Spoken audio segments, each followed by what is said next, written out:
Hey guys, it's me. It's your best friend. It's Carbot, and we're gonna do a little video about this patch 3.8 preview, major patch for multiplayer. This is for StarCraft, obviously, and it is a major multiplayer patch. They're changing a ton of stuff. I've talked about this before when they first announced it. Some things have been changed, and so I just want to go through the whole thing again and talk about the changes. My thoughts on it, and whether I think they're good changes, bad changes, or whatnot. And again, I'm a diamond player. I don't play that often for the last couple months, but I still am diamond level, which I'm very surprised and impressed with myself. Although then again, I heard a lot of people are diamonds, so maybe I'm just in that that mercy group there with I should be like platinum or something. I don't know. But anyway, so let's talk about the changes. And up first is Terran. And I'm just going to go through the changes point by point and then discuss it and so on and so forth. So the first one is the Cyclone. And as you know, the Cyclone had kind of like an awkward position or role. And so they're trying to slightly redefine the role to help its viability and its flexibility as well. Hopefully. And so the supply cost is reduced from 4 to 3, so you can have more of them, which is nice. And also the health is increased by 120 to 180, so they're much more tankier, which I kind of don't like, because it's a pretty high health. I mean, if the supply cost stayed the same, I'd be fine with, but that's really high health for a Terran unit with only 3 supply. And I feel like the characteristic of Protoss units have high health, you know, for little or less supply or whatever. But anyway, so I don't know. I often think about the characteristics of each race and what their role is. But I guess they can break the mold every once in a while, so that's okay. But the movement speed is decreased, so it doesn't kite as well, which is weird. Okay, so 4.72 to 4.13. So it's almost about a fifth of the, almost 20%. It's like 17% speed reduction. And it no longer requires a tech lab to construct. So that is a bonus. So you can double pump these now out of the reactor. That's pretty good. So these things they're much more viable to mass produce. Because of low supply and then whatever. And even the cost is reduced by 25 gas. It used to be 125 gas, and now it's only 100 gas. And the lock-on ability now only targets air, which is interesting. So you can't do it against ground. So it used to, like you saw in WCS, if you're watching it, the finals at BlizzCon, stalkers and adepts. I'm a Protoss player, so that's what I pay attention to.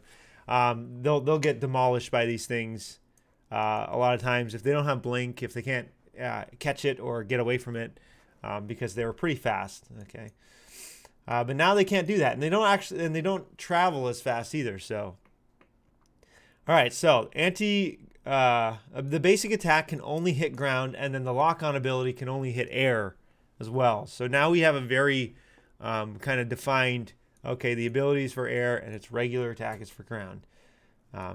So it kind of specializes, because of its ability special, it specializes in taking out things like warp prisms or drop ships, because it can lock onto those things. Maybe faster things like phoenixes, but it cannot do that to ground units. So, okay, this is weird. Okay, so pay attention to this. Damage decreased from 18 to 3. Oh, that's a huge nerf. And then +2 versus armored. So it does more damage versus armored, +2 damage, but it only does 3 damage. So 5 total against armored, 3 to light or everything else. Why? That's a huge nerf. But look, the next point. Attack speed increased from 1 attack per 0.7 seconds to 1 attack per 0.1 seconds. So it attacks 10 times a second. Okay, so that's 50. That's 50 damage to armored per second. That's ridiculous. Does an immortal attack that fast? Okay, the range is increased as well from 5 to 6. Anti-air basic attack is removed, so it cannot attack air like that. Okay, so there is one thing though, especially for all us Protoss players out here, because I think this affects Protoss the most, or mech versus mech for Terran maybe. These things will destroy your stalkers unless you get armor upgrade or you have Guardian Shield. And it only Guardian Shield immediately takes away this +2. Because it attacks so often with such little damage, armor is going to affect it that much more than it did before. Seven times the amount than it was before. So Guardian Shield will absorb 20 damage in per second from these beasts, these rapists. But then if you have +1 armor, then it's absorbing 30 damage per second. And if you have 2 armor up on them, and they haven't, then it's going to absorb 40 damage a second, and it'll only do 10 damage a second, which is not very good for a 3 supply unit. So there is that. Then again, there's also the other side of it, where if this unit gets +1 attack, this attack goes from 3 to 4. It's doing an extra 10 damage a second. So it goes both ways. So definitely get Guardian Shield when they have Cyclones. Zerg won't be affected as much just because you usually have Zerglings in front. So your Roaches are okay. I mean, this wouldn't even be good. This would be terrible against Ultralisks. So yeah, so there's definitely counters to it. Obviously, it's just a very interesting. Like nothing attacks as fast. 0.1 second. All right, let's get on to the next. Let's not dwell on that.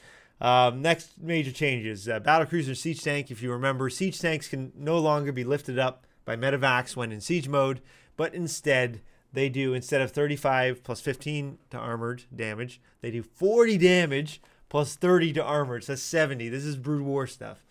That's Brood War damage right there.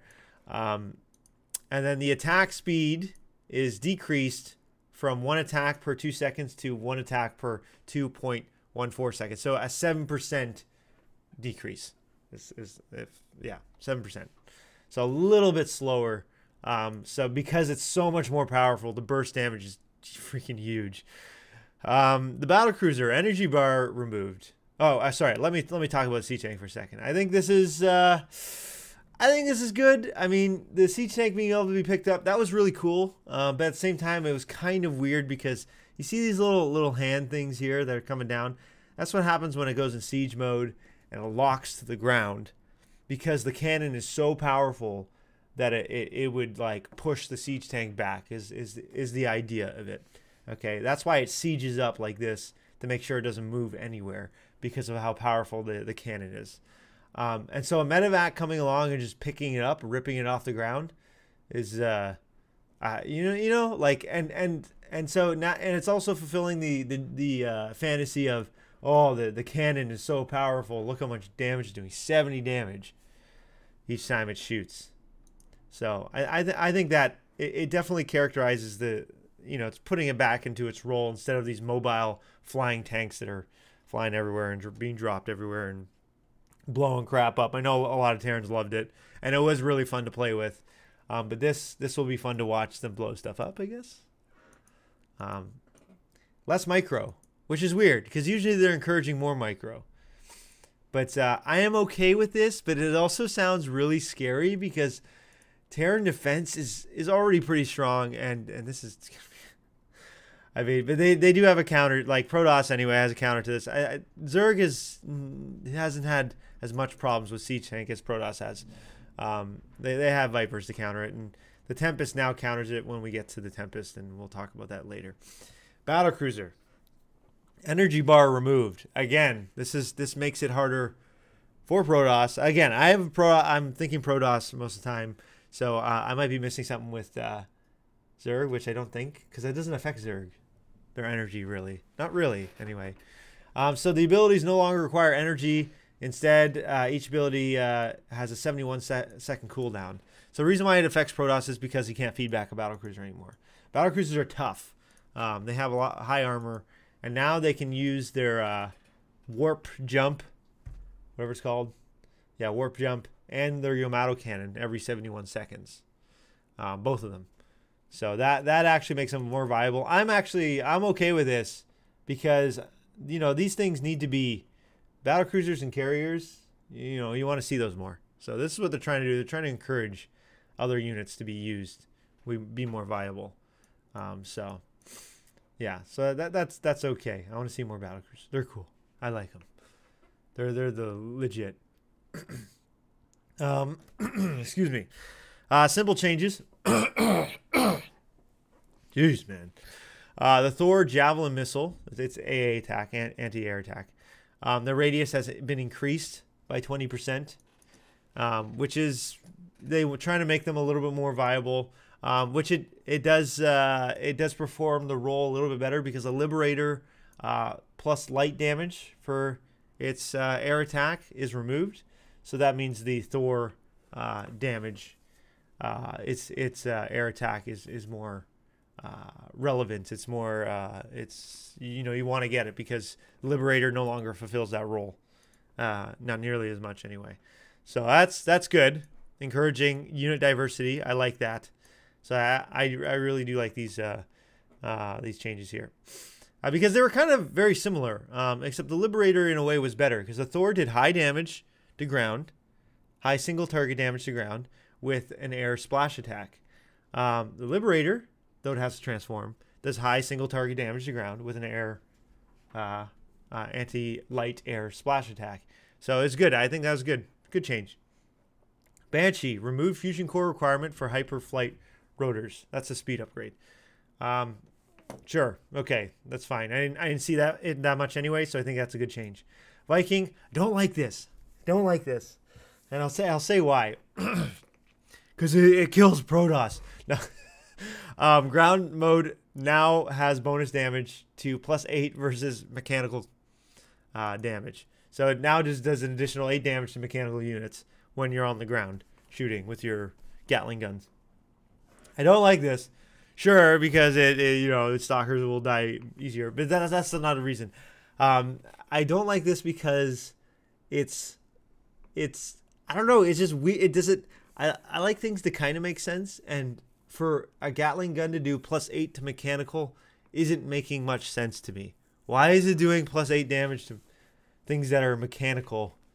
Do they have like EMP shells in the bullets? Like, you know what I mean? Like, I don't know. That's what bothers me about it. I kind of wish that when they landed, maybe their attack speed was buffed for the next 4 seconds, 5 seconds. So they're kind of like a hit and run kind of. We land, boom, boom, boom, boom, boom. They attack really fast, like twice as fast maybe for the first like couple seconds, and then the maybe the Gatling guns overheat so they don't attack as fast. You know, like some sort of like lore understanding behind it. But this is what they chose to go with. So. It's basically it does make them more viable to harassing Protoss. I think probes are mechanical, so they can kill probes and SCVs a lot more. So that should be actually kind of cool. But yeah, maybe their transformation speed a little quicker. I don't know. But anyway, so might see more Viking harassment. They will be able to murder workers. Last up for Terran is Raven. Auto turret damage is increased from 16 to 24. That is old, but they're definitely going to go with it. And the Seeker missile upgrade. Now this used to apply to the turrets lasting longer and whatever. And I think the Seeker missile damage, or was that two different ones? Anyway. But the turret no longer has a research that it'll last longer because I think it had that before. It is now just the Seeker missile has a research which increases the range by 50% and increases the damage by 30%. This is going to be almost impossible to escape, but it gives you time to micro that one unit out so it can go die a very lonely death. So that is that. This will be near impossible to escape. I saw Nathanius use this against like Hellions, and it's Hellions can barely escape it. And the damage is increased by 30%. I think that's good. I didn't see it enough. Although when units are clumped, with or without this buff, these things were deadly in the hands of a skilled player against the hands of a guy who wasn't looking. All right, let's go on with Zerg. The Hydralisk. Evolve Muscular Augments. That is it's going to be the increased speed, the base speed by 25%. So Hydralisks are going to be quicker. The other thing is the Groove Spines now give +2 attack range. I believe it was only +1 before. 99% sure. Correct me if I'm wrong. So basically they're faster and they have better range, which is good because, again, these Hydralisks, look at the health. There's no health here. Their health is 80. 80 hit points, and they did, what did they do? They did 12 damage, I think. 12 damage? Was it?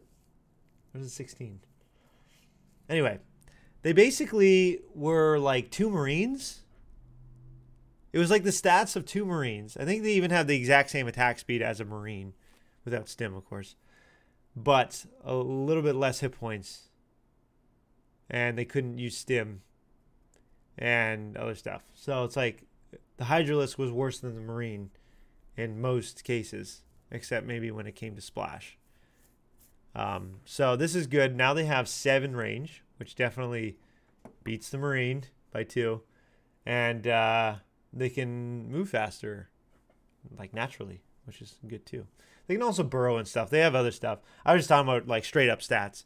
But so obviously they have other utility. They're a different race. They can go into Nidus Worms and other random crap. They naturally regenerate hit points. But this definitely puts them a little bit. I always thought it would be interesting though to give them a research that their spine grooves would maybe pierce through the first target they hit and deal half damage to the target behind that target. It's like a weird kind of splash almost. It just pierces through one and then hits the target behind them by half. Or maybe it ignores 2 armor or something. Maybe 3 armor. So they're good against Ultralisks. They're good against things with high armor like battlecruisers. I always thought that would be kind of cool. That it like pierce things instead of just, got more range or did more damage.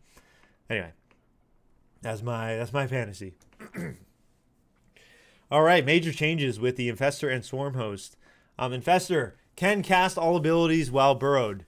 This, I think, is ridiculous, but cool at the same time. I don't see Infestors enough. They've kind of been disappearing, and even in WCS, I haven't seen them very much. So I think it's a good change, but at the same time, I think Fungal Growth being cast underground is a little bit much, but maybe we'll see. I do think Neuroparasite being cast while burrowed, I think that's good. You can, because that ability is never used, almost ever, like very rarely. And so to give it a bit of a defense while it's defenseless, being underground while neuraling, I think is a good idea. But the fungal is definitely, they're definitely going to be used more because of that fungal growth. Yeah, so. Swarm Host. Excuse me. The cost is decreased, so it's not as much of an investment to go to Swarm Host. And the swoop range for the Locust is 4 to 6. So if you've played against Swarm Host before, it actually is terrifying when Locusts get into your base and start destroying stuff because they do such high damage.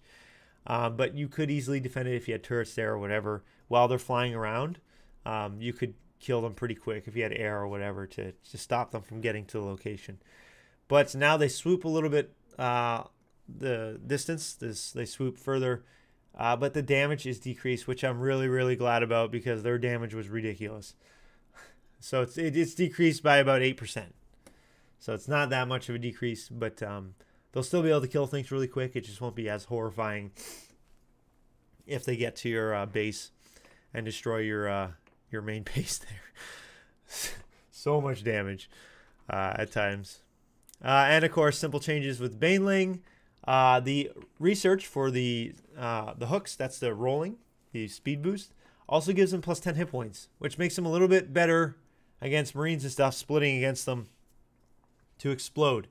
I think this is a good change because I thought it was kind of ridiculous that even when you got the counter to Marines, it kind of was still in the ball was still in the Terran's court. He doesn't even need to change units. If he's good enough with splitting, then your banelings can't really do much. And it's extreme. I think anyway, it's harder for the to micro the banelings to make sure they hit each individual groups of Marines or whatever properly, effectively, than it is to split. The reason why I say that is just because splitting, it's all like, oh, they're coming from this direction. Okay, unless they're coming from multiple directions, then that would be terrifying. That would be extremely hard to micro. But generally, they're coming from one direction. And so you kind of do your splits. And then, you know, some of your Marines die, but most of them live or whatever. For the guy who's controlling the banelings, you run your banelings in. They're dying.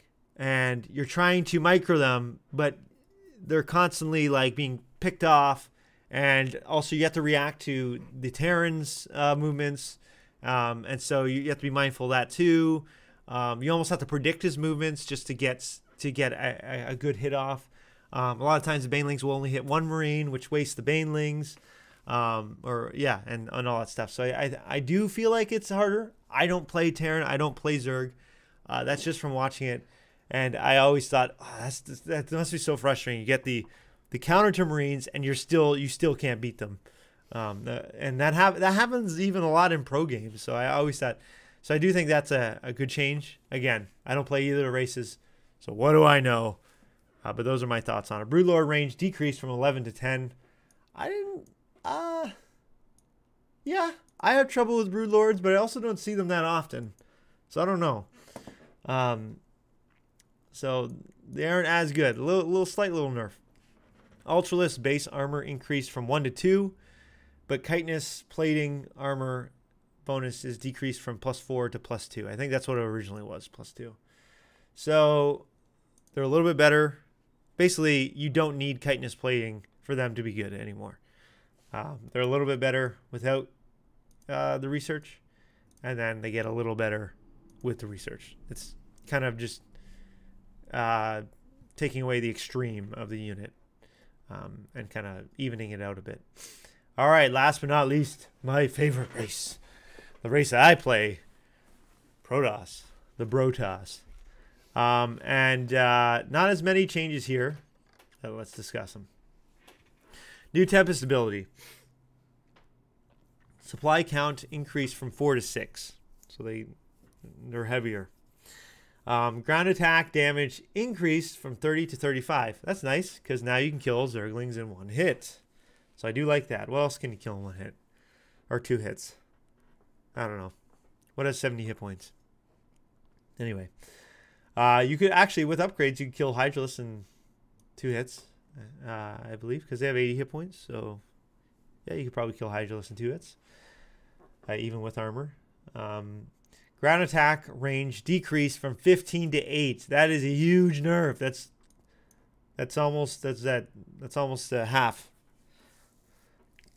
Gosh, that's 45% less, something like that. But it has a new ability, and this is what we're talking about with the siege tank. This is a counter to the siege tank. New ability, Disruption Blast. Okay, the cast range is 10, so it still has a bit of that range back. Oh, by the way, the range is not decreased to air; it's just to ground. Air range is still 15, whatever it was, but the ground range is 8. So this cast range applies to ground. I don't think it affects air at all, just ground. Its cast range is 10. Siege tank range is 13, just to give some reference there. Broodlord is now 10 as well, so same range as a Broodlord. So this is like that disruption bomb or whatever they called it before, disruption ball is what they called it, which I said would not stay, and in a way I was right, because it didn't really stay. This is very different. Not very different, but a different function. So the cast range is 10, and its radius is 1.95. If you remember before, it was like a mini size storm before. It did little damage over like 40 seconds. But they realized that it was being used to harass, and that's what they didn't want it to be used for, is to harass workers. So they took away the damage entirely. The cooldown is 45 seconds, and the cast time is 4 seconds. So there is a wind-up time Takes 4 seconds to cast. So instead of damaging like it did before, this is what it does. Units in the area after cast time is complete are stunned for 7 seconds, unable to move, attack, or be issued commands of any type. Okay, so you just basically, you shoot this ball of electric energy, takes 4 seconds to wind up, you shoot it, boom, and then all of a sudden anything that's been hit by it is stuck there for 7 seconds. And you can just go ahead and just have them for dinner. You just kill all the units there. So that is very different, very like different functionality anyway. So, and it kind of locks down the area for 7 seconds. So I wonder, I'm sure if you run into it, it'll still stun as well. I don't think your units are affected by it, so no friendly fire. So this is designed to break siege tank lines. So the siege, they're all sieged up. You can use this to force the siege tanks to unsiege. It gives you enough time because it takes 4 seconds. So you're forcing the siege tanks to unsiege, and if they don't, they cannot attack for 7 seconds. So you can run in there. Okay. I wonder if this works against buildings. It's like disruption web, if it does. So yeah, that's interesting. And they can't move out of it either. So this is good actually, because now the Tempest it can take on air at a distance, but it also has utility. It doesn't take on ground itself really, but it has utility against ground for fights, which is nice. I do like the utility ability, which is really nice. So there's a lot of strategy to be held there. You can do it against workers, but you're only, preventing them from mining for 7 seconds, which isn't like, I don't know. If you kept doing it, I could see maybe. If you have like maybe 3 or 4 Tempests just constantly doing it. Actually, let's see, 7 seconds. So seven Tempests, you could lock down a mineral line. Like constantly, just stunning the area. The only thing actually about this ability that concerns me is that it's kind of like the Oracle's ability, Stasis Ward, kind of. It kind of like takes away from the Stasis Ward a little because it's freezing the enemy unit, except you can now attack. It's in a way it's better because you can launch it. And then when you freeze them, you can still attack them and kill them, though. Whereas Stasis Ward, you can't launch it, like project it at an enemy. You have to plant it.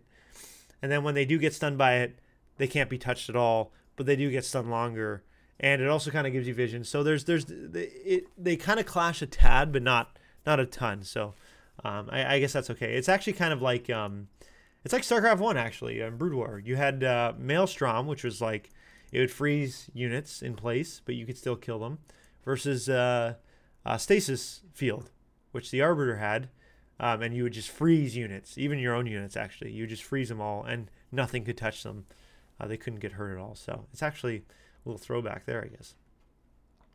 Major changes. Carrier, release interceptability, gone. And the mineral cost is 25, or reduced from 25 to 5. I like this. It's one of the worst things about carriers is that they take all your money. Remember that the cartoon I did.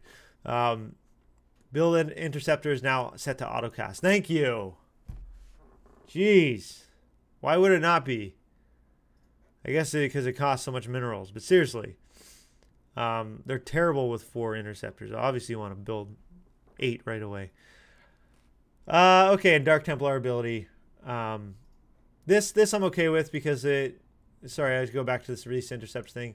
I enjoyed the release interceptor ability. I really did enjoy it, but at the same time, I understand it wasn't what the carrier is supposed to be. He's supposed to be nearby his interceptors when you. It's not supposed to be. It was like a drop ship almost. You like go over, throw some interceptors at them, and then leave. It's kind of weird. It's like swarm hosts actually, but they cost money. It was, I don't know. Anyway,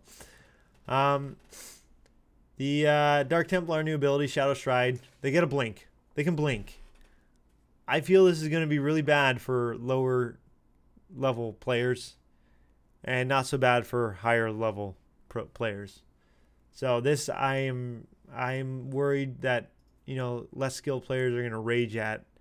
So I am sorry on behalf of Blizzard. But we'll see how it goes. I could be wrong. They seem to be, they think it's okay. So they've done a lot more testing than I have, obviously. So I think that's whatever. It does take, it's a research at the Twilight, or not, the Dark Shrine. And it does take 2 minutes to research. So, I mean, you got to be pretty blind to not see it coming. And the cooldown for the blink is 21 seconds. So. So, yeah. And it also leaves a trail of smoke where they blink to. So you do know where they blink to. It lets you know the direction where they blink to. But they'll probably blink out of the detection, and so you won't be able to get them. But at least you'll know where they've gone. So that is helpful. And I think that definitely softens the OP-ness to it. And simple changes, last but not least. Zealot base movement speed of charge research is increased when it's completed to 4.3 rather than 3.85. I like that. Zealots are the worst first unit. I don't know. I'm sorry. No one can convince me otherwise. They're the worst first unit. They just don't have a role right now. People choose adepts over them all the time. You know, I think they're more useful than what they're, you know, a lot of people use them for. But they are definitely, they're used the least out of the first units, and it makes me sad. So hopefully this will help a bit. I still think they should get like maybe they only cost 75 minerals or something like that. Maybe they their shields are always recharging even in combat. Maybe there's a research for that. I think they should get something like that to buff them. But I would like the 75 mineral thing. I think that would be good. But whatever. They are nerfing the adept though, so maybe you'll see more zealots because the shade vision is reduced from 9 to 2. So you're basically blind with the shade, which does kind of suck because you could scout a lot more with the shades. But then again, the sentry could hallucinate and scout, so it kind of took away from the sentry a tad.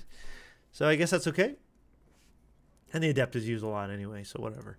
Void ray speed increased from 3.15 to 3.5. That's a decent amount. You'll notice it. So that's good because void rays aren't used as much anymore unless you mass them. If you mass them, then you know. Warp prism health reduced from 100 to 80 because warp prism pickup has been so good.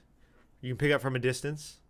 You know that they decided to reduce the health to kind of help more different harassing options like the Dark Templar, Blink, which I thought, why do they need Blink when you can have a Warp Prism that can basically teleport them to the Warp Prism? Anyway, I guess the Dark Templar can be on their own. They don't need to be with a Warp Prism. But I don't know. I don't know about this one. But yeah, and so yeah, that's all the changes, guys. It's a long video, so apologize for the lengthiness thereof.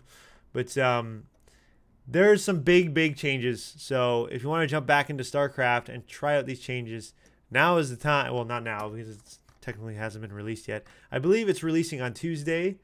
So I think it's Tuesday. Don't hold me to it though. I'm not 100% sure. And if you didn't know, there's Carbot goodies coming soon.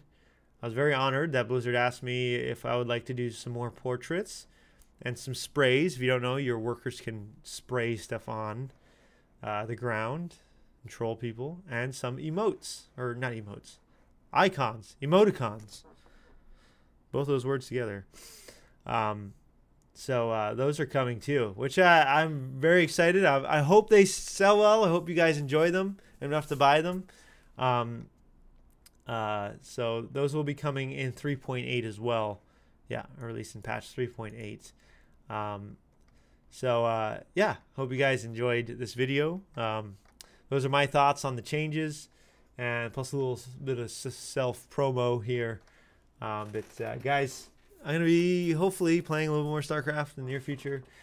As I've been struggling to find time, as I've only been playing at lunch. I only play games at lunch with my brothers, our lunch hour, our lunch break. So that's the only time I play games because we have the baby now and everything. So, and usually we play Heroes, as you've noticed on the channel. But guys, thanks for watching. Have a great day, and subscribe if you haven't. Like the video, please like the video. Yeah, see you guys later.